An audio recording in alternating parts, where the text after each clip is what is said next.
जीतने वालों को मेरा सलाम। दोस्तों, इस वीडियो में दो ऐसे कोचेस देखेंगे जिन्होंने हारने वाली मीडियोकर टीम को चैंपियन बना दिया। और उससे ज़रूरी बात, हम इन कहानियों से प्रैक्टिकली क्या सीख सकते हैं।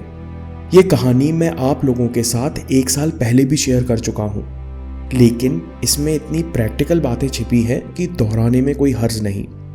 पिछले 110 सालों में ब्रिटिश साइकिलिंग टीम ने कोई साइकिलिंग इवेंट नहीं जीता था। असल में ब्रिटिश टीम की परफॉर्मेंस इतनी निराशाजनक थी कि कोई कंपनी उन्हें अपनी साइकिल नहीं बेचना चाहती थी। कंपनीज को लगता था कि उनकी ब्रांड इमेज खराब हो जाएगी। डेव ब्रेल्सफोर्ड को टीम का डायरेक्टर और मैनेजर बनाया गया। उनका काम था कि कमज़ोर ब्रिटिश टीम को चैंपियन बनाना। ब्रेल्सफोर्ड की स्ट्रैटेजी बड़ी सिंपल थी, जिसको वो कहते थे एग्रीगेशन ऑफ मार्जिनल गेन्स। इसको समझने के लिए 2 पहलू हैं।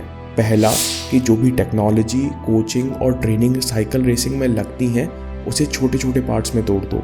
फिर एक एक पार्ट में छोटे छोटे 1% इम्प्रूवमेंट यानी मार्जिनल गेन्स लाते जाओ और फिर पूरे प्रोसेस में जोड़ दो। ये छोटे छोटे इम्प्रूवमेंट्स जो खुद में बड़ा चेंज नहीं ला सकते, साथ मिलकर टोटल परफॉर्मेंस में बड़ा डिफरेंस ला देंगे। दूसरा है रिलेंटलेस कमिटमेंट। किसी भी प्रोसेस को छोटे छोटे पार्ट्स में तोड़ना रिपीटेटिव और बोरिंग काम है। इसे वही लोग या टीम कर सकते हैं जो सच में इम्प्रूवमेंट के लिए कमिटेड है। ब्रेल्सफोर्ड, जो कि भले ही टीम डायरेक्टर हों, नए टीम में आए थे। टीम को छोटे छोटे इम्प्रूवमेंट्स के लिए इंस्पायर करने में उन्हें मेहनत करनी पड़ी। फिर कोचेस, इंजीनियर्स और प्लेयर्स काम पर लग गए। उन्होंने बाइसिकल के टायर्स पर अल्कोहल लगाना शुरू किया, जिससे रबर थोड़ी और रफ हो जाए, टायर्स की रोड पर पकड़ बढ़ जाए। उन्होंने एथलीट्स को इलेक्ट्रिकली हीटेड शॉट्स दिए, जिससे थाई मसल्स का टेम्परेचर बना रहे। उन्होंने एथलीट्स के कपड़ों का फाइबर टेस्ट किया, जिससे उन्हें कम से कम एयर फ्रिक्शन मिले। लेकिन वो लोग केवल टेक्नोलॉजिकल और मैकेनिकल इम्प्रूवमेंट्स पर नहीं रुके। उन्होंने एक सर्जन को बुलाया, जिन्होंने प्लेयर्स को ढंग से हाथ धोना सिखाया, जिससे उनको कॉमन कोल्ड जैसे इन्फेक्शन ना हो, और उनकी ट्रेनिंग नहीं रुके। उन्होंने दूसरा डॉक्टर बुलाया, जिसने एथलीट्स को सोने के पोस्चर सिखाए, जिससे किसी की मसल ना अकड़े। ब्रेल्सफोर्ड ने टीम के साथ ऐसे कई 100 इम्प्रूवमेंट्स किए। टीम 5 साल के अंदर सबको डोमिनेट करने लगी।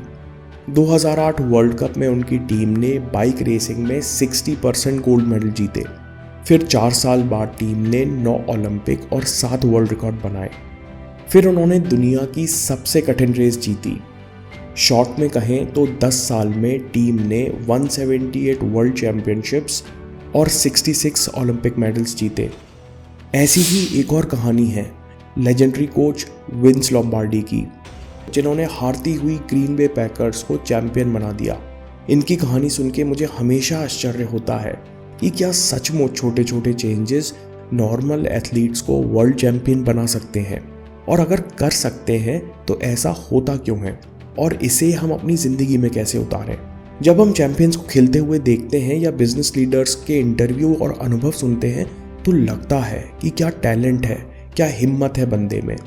चाहे वो वज़न कम करना हो या बिजनेस ग्रो करना, या किसी भी प्रोफेशनल टीम के लिए खेलना, या कोई एग्ज़ाम क्रैक करना, या किसी अच्छी कंपनी में जॉब करना। हमको लगता है कि बस ये एक बड़ा चेंज मेरे अंदर आ जाए तो प्रॉब्लम सॉल्व हो जाएगी। दोस्तों, इसे इम्प्रूवमेंट मिथ कहते हैं। असल में उस एक प्रॉब्लम के नीचे कई सारी छोटी छोटी लेयर्स होती हैं, क्योंकि आपके और मेरे बिलीफ सिस्टम में भी कई सारी लेयर्स हैं। इसलिए यहाँ पर छोटे छोटे इम्प्रूवमेंट्स बहुत काम आते हैं, क्योंकि वो लेयर बाय लेयर हमारे ऊपर काम करते हैं। विंस लोम्बार्डी अपनी दूसरी टीम मीटिंग में प्रोफेशनल फुटबॉल प्लेयर्स को कहते हैं कि जेंटलमैन, ये है फुटबॉल, लेदर की बनी होती है, इसमें 2 जगह सिलाई होती है, यहाँ से हवा भरी जाती है, वगैरह वगैरह। उन्होंने अपने प्लेयर्स को सब कुछ ज़ीरो से सिखाया। विंस लोम्बार्डी ने अपने प्लेयर्स को जूते की लेस बांधना भी सिखाया। वे चाहते थे कि उनके प्लेयर्स किसी प्रोफेशनल प्लेयर की तरह नहीं, बल्कि एक चैंपियन की तरह खेलें। उसके लिए विंस लोम्बार्डी को प्लेयर्स का माइंडसेट बदलने की ज़रूरत थी। इसलिए उन्हें छोटी से छोटी चीज़ जो भी उनके गेम से संबंधित थी उस पर काम किया। उन्होंने तो कुछ प्लेयर्स को चैंपियंस के तरह उठना, बैठना और हाथ मिलाना भी सिखाया। इन छोटे छोटे चेंजेस से प्लेयर्स के माइंडसेट और बिलीफ सिस्टम में छोटे छोटे बदलाव आने लगे और टीम 2 सालों के अंदर चैंपियंस जैसा खेलने लगी। इसी तरह हमको 5-6 बेसिक चीज़ों या प्रोसेस पर काम करना होगा और रिजल्ट अपनी चिंता खुद कर लेंगे। फॉर एग्जाम्पल, अगर आप कोई एग्ज़ाम क्रैक करना चाहते हो तो आपको focus, accuracy, consistency of effort, mental balance और माइंडसेट पर काम करना होगा। रिजल्ट आज नहीं तो कल, एक एग्ज़ाम में नहीं तो दूसरे एग्ज़ाम में आएगा ही। अगर ये सच है तो लोग चैंपियन क्यों नहीं बनते? सबसे बड़ी परेशानी आती है कि छोटे छोटे इम्प्रूवमेंट्स और कंसिस्टेंसी दिखते नहीं हैं और असलियत में वो बहुत कीमती है। अगर आप ये ग्राफ देखें जिसमें हर दिन 1% इम्प्रूवमेंट होता है तो 1 साल के अंदर आपकी परफॉर्मेंस 37 टाइम्स बढ़ जाएगी। और अगर आपकी परफॉर्मेंस हर दिन 1% गिरती रही तो 1 साल बाद आपकी परफॉर्मेंस ऑलमोस्ट 0 पर आ जाएगी। मतलब अगर नेक्स्ट लेवल पर जाना है तो कंसिस्टेंटली छोटे छोटे चीज़ों पर काम करना पड़ेगा, फिर चाहे आप मैनेजर हो, प्लेयर हो या स्टूडेंट हो।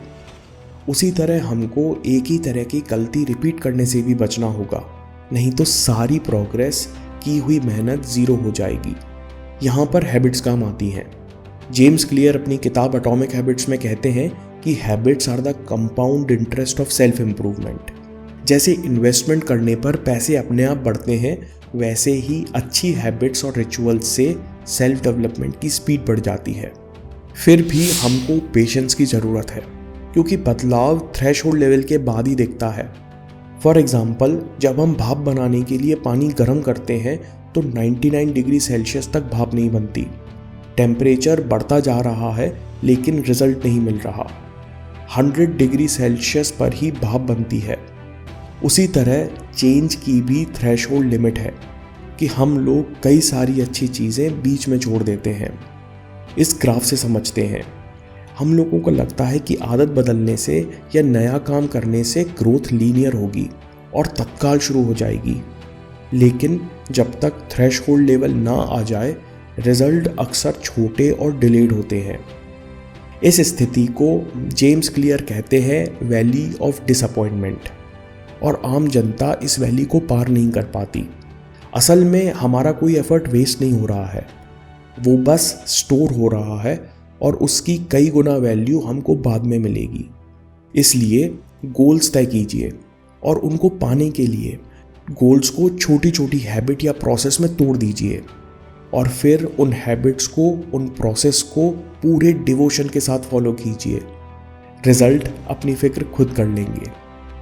अच्छी बात यह है कि चैलेंज लाने का और हैबिट बनाने का साइंटिफिक तरीका है जो हम प्रैक्टिकल हैबिट सीरीज में डिस्कस कर रहे हैं। इस सीरीज को ज़रूर देखिए और अपने लाइफ में इम्प्लीमेंट करते जाइए। और हाँ, चैनल ज़रूर ज़रूर ज़रूर सब्सक्राइब कीजिए। मैं काम के किस्से लाता रहूँगा। हिम्मत, हरकत, होशियारी, हम जीतेंगे।